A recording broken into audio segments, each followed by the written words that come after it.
Hello students, this is the second part of Kings, Farmers and Towns. राजा, किसान और नगर, ये आपकी हिस्ट्री की क्लास 12 की फर्स्ट बुक का सेकेंड चैप्टर है. इसका फर्स्ट पार्ट आप देख चुके हैं and this is the second part. ये आपके शॉर्ट क्वेश्चंस के पार्ट सारे आपको हम भेज रहे हैं.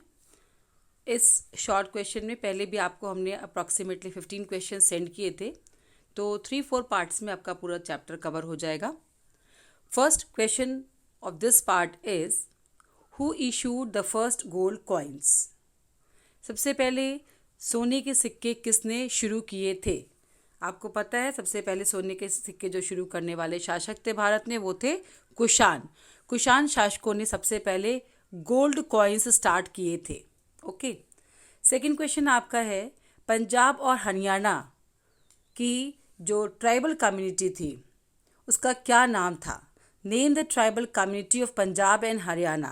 पंजाब और हरियाणा की जो जनजाति थी उसका क्या नाम था? उसका नाम था आपका योधे. उसे योधे के नाम से जाना जाता था.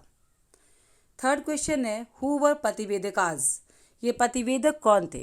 प्रतिवेदक है, प्रतिवेदक नहीं. प्रतिवेदक वास्तव में अशोक के समय में हुआ करते थे और ये होते क्या थे? ये रिपोर्टर होते थे. Reporters during the period of Ashoka they were giving reports, they were giving the information. वो उनको इंफॉर्मेशन देने का काम करते थे. कौन? प्रतिवेदक. तो प्रतिवेदक का काम क्या था? इंफॉर्मेशन देने का काम था, सूचना देने का काम करते थे. रिपोर्टर्स हुआ करते थे. राइट. नेक्स्ट क्वेश्चन आपका है what do you mean by Devanampriya. देव नाम प्रिय यानी कि जो देवताओं को प्रिय है. तो देव नाम प्रिय का मतलब है बिलवेड ऑफ द गॉड. जो देवताओं को प्रिय है उसको कहते थे देव नाम प्रिय. Next is punch mark coins were mainly made of dash and dash. Punch mark सिक्के बनाए जाते थे. ये सिक्के ज़्यादातर किस धातु के बनाए जाते थे? पंचमार्क सिक्के जो बनाए जाते थे वो ऐसी धातुओं से बनाए जाते थे जो कि सॉफ्ट होती थी. जो धातुएं जिनके ऊपर आराम से आप आघात करें और चित्र जो है वो उकेर करके दिखाई पड़ जाए आपको. तो ऐसे सिक्कों को बनाने के लिए अधिकतर चांदी और कॉपर यानी कि चांदी और कॉपर, सिल्वर एंड कॉपर जैसी धातुओं का इस्तेमाल करते थे. किसके लिए? पंचमार्क कॉइन्स को बनाने के लिए. ओके. नेक्स्ट क्वेश्चन आपका है तमिलकम क्षेत्र. एक शब्द आया तमिलकम प्रदेश. तो ये तमिलकम प्रदेश का मतलब क्या था? एक तो आपको एकदम स्पष्ट हो रहा है तमिलकम कहाँ है, तो तमिल तो होगा ही होगा. तो एक तो आपका तमिलनाडु है, उसके साथ साथ आंध्र प्रदेश का कुछ हिस्सा और केरला का कुछ हिस्सा. Some part of Andhra Pradesh and some part of Kerala also. तो ये तीनों मिलाकर के आपका तमिलकम प्रदेश बना हुआ था. नेक्स्ट क्वेश्चन आपका है who was the author of अर्थशास्त्र. अर्थशास्त्र के लेखक कौन थे? तो अर्थशास्त्र के लेखक आपके थे कौटिल्य. और कौटिल्य को आपको मालूम है कि और भी एक नाम से हम जानते थे. क्या नाम था दूसरा? चाणक्य.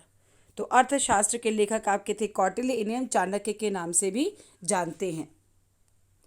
नेक्स्ट आपका क्वेश्चन है name the book written by Megasthenes. Megasthenes के द्वारा लिखी गई पुस्तक का क्या नाम था? मेगास्थनीज ने एक किताब लिखी थी जिसका नाम था इंडिका. नेक्स्ट आपका क्वेश्चन है when was Asiatic Society of Bengal founded. Asiatic Society of Bengal जिसकी स्थापना सर विलियम जोन्स ने की थी. यह आपने पढ़ा है कि this was founded by sir William Jones. तो विलियम जोन्स ने करी थी और ये की गई थी 1784 में. Sir William Jones. ठीक है. तो ये विलियम जोन्स ने की थी और आपकी 1784 में की थी. नेक्स्ट आपका है what do you mean by the वोटिव inscription. वोटिव का मतलब है दानात्मक यानी कि दानात्मक अभिलेख से क्या तात्पर्य है? दानात्मक अभिलेख क्या होते थे? जिसमें दान के बारे में जिक्र किया गया है, दान का उल्लेख किया गया है. Gifts made to religious institutions. और ये दान किसको दिया जा रहा है? अधिकांश तो ये दान आपके धार्मिक संस्थानों को दिया जाता था. तो वोटिव इंस्क्रिप्शन या दानात्मक अभिलेख का मतलब है दान से संबंधित सूचना प्रदान करने वाले अभिलेख. नेक्स्ट आपका है the first coin bearing the name and images of the rulers.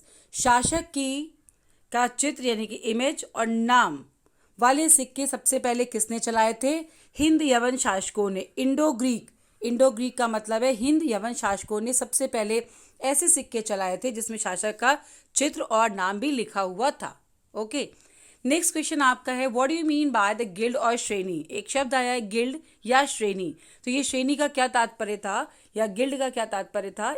Guild आपका क्या था? ऑर्गेनाइजेशन ऑफ क्राफ्ट प्रोड्यूसर और मर्चेंट्स, यानी कि व्यापारिक लोगों का एक संगठन हुआ करता था जो कि व्यापार पर पूर्णतः नियंत्रण रखने का कार्य करता था।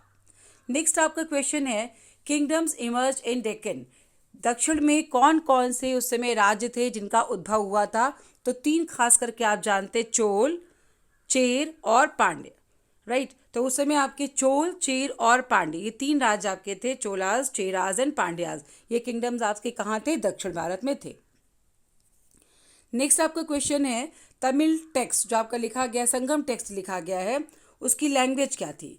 संगम साहित्य की भाषा क्या थी? संगम साहित्य आपका किस भाषा में लिखा गया है? तो language of Sangam text was Tamil, इसको तमिल भाषा में लिखा गया है। नेक्स्ट क्वेश्चन आपका है, who was the court poet of Harshvardhan. Harshvardhan के दरबारी कवि कौन थे? किसके? हर्षवर्धन। हर्षवर्धन के दरबारी कवि का नाम था बाणभट्ट। इनके दरबारी कवि आपको मालूम है हर्षवर्धन के बाणभट्ट। ओके, तो Banabhatta was the court poet of Harshvardhan. Next is name the biography of Harshvardhan. Harshvardhan की बायोग्राफी का नाम क्या? हर्षचरित्र। हर्षचरित्र की बायोग्राफी का नाम है। What do you mean by agrahara? एक अग्रहार भूमि का उल्लेख किया गया है। अग्रहार भूमि कौन सी होती थी? ऐसी भूमि जो कि ब्राह्मणों को दान में दी जाती थी। Agrahara, this was the land granted to Brahmins. तो ब्राह्मण्स को यानी कि ब्राह्मणों को दान में दी जाने वाली भूमि को अग्रहार भूमि कहा जाता था। Now you can see a image here. यहाँ पे एक आपको इमेज दिखाई पड़ रही, you have to identify the image. ये किसकी इमेज है? एक बहुत बड़ी मूर्ति मिली है जिसका सिर नहीं है, तो सिर विहीन मूर्ति प्राप्त हुई है। ये किसकी है ऐसा अनुमान लगाया गया? कुषाण शासक कनिष्क की मूर्ति है, क्योंकि कुषाण शासकों ने, आपको पता है, अपने आप को देवताओं के तुल्य दिखाने के लिए सिक्कों पर भी अपना नाम क्या लिखवाया था? देवपुत्र। अपने को देवपुत्र करके देवपुत्र की उपाधि धारण करी, सिक्कों पर अपनी प्रतिमाएं बनवाई, और साथ में बहुत ऊंची ऊंची मूर्तियां, विशालकाय मूर्तियों का भी निर्माण कुषाण काल में किया गया था। तो ये इमेज कनिष्क की मानी जाती है। Okay, now next is, you can see A picture again here. ये आपको जो इमेज दिखाई पड़ रही है, ये किसकी है और इसे क्यों कहा जाता था? This is the image of a punch mark coin. ये जो इमेज आपको दिख रही है, ये आपकी पंचमार्क कॉइन की, ये क्या सिक्का है? कैसा है? पंचमार्क। अब इसको पंचमार्क क्यों कहते थे, ये भी एक प्रश्न है आपका। पंचमार्क क्योंकि इस पे जो चित्र बना है वो पंच करके, आघात करके बनाया जाता था। जब, और हमने आपको पहले भी बताया इसके लिए हम किन धातुओं का इस्तेमाल करते थे? चांदी और कॉपर जैसी नरम धातुओं का, जिसके ऊपर अगर हम प्रहार करते, आघात करते, तो आसानी से चित्र उकेर करके हमारे सामने आ जाता है। So this was the second part of chapter 2। Okay, first part आप देख चुके हैं, सेकेंड पार्ट आपका था। जल्दी आपको थर्ड पार्ट भी मिल जाएगा, तो मे बी 3 और मे बी 4 पार्ट्स में आपका चैप्टर 2 का सारे क्वेश्चंस कवर हो जाएंगे। आई होप आपको इससे लाभ मिलेगा। Thank you.